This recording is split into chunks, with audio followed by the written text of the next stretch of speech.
প্রতিদিনের ধারাবাহিক অসংখ্য টপিক নিয়ে আমরা আপনাদের জন্য সাজিয়েছি আমাদের ভিডিওগুলো। নিয়মিত দেখুন এবং নিজেকে এক্সপার্ট করে গড়ে তুলুন। তারই ধারাবাহিকতায় আজকে আমরা শিখব গসাগু। গসাগুর পূর্ণরূপ সকলেরই জানা, গরিষ্ঠ সাধারণ গুণনীয়ক। তবে লসাগু ও গসাগুর সাথে অনেকেই এলোমেলো করে ফেলেন।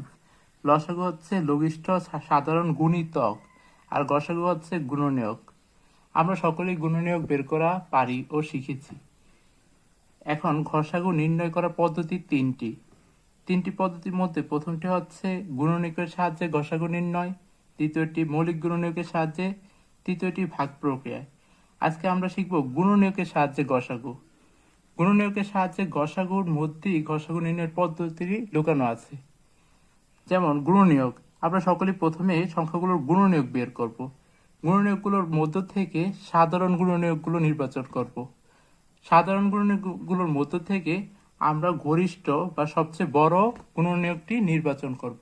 সেই বড় গুণনীয়কটি হবে আমাদের কাঙ্ক্ষিত গসাগু। তাহলে আমরা একটা উদাহরণের মাধ্যমে বিষয়টি বোঝার চেষ্টা করি। 12, 15 ও 30 এর গসাগু নির্ণয়। প্রথমে আমরা গুণনীয়ক বের করতেছি। 12, 1 গুণ 12, 2 গুণ 6, 3 গুণ 4। তাহলে 12 এর গুণনীয়কগুলো হলো 1, 2, 3, 4, 6 ও 12। আচ্ছা, তারপর 15 হচ্ছে 1 গুণ 15, 3 গুণ 5। তাহলে 15 এর গুণনীয়কগুলো হলো 1, 3, 5 ও 15। 30, 1 গুণ 30, 2 গুণ 15, 3 গুণ 10, 5 গুণ 6। 30 এর গুণনীয়কগুলো হলো 1, 2, 3, 5, 6, 10, 15, 30।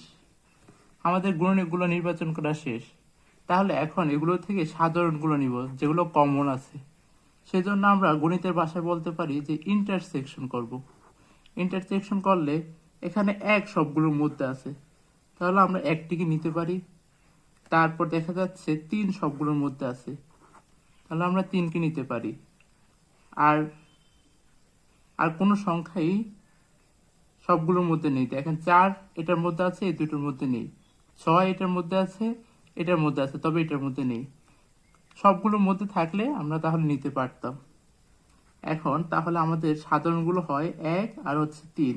সাধারণ গুণনীয়কগুলোর মধ্যে সবচেয়ে গরিষ্ঠ হচ্ছে আমাদের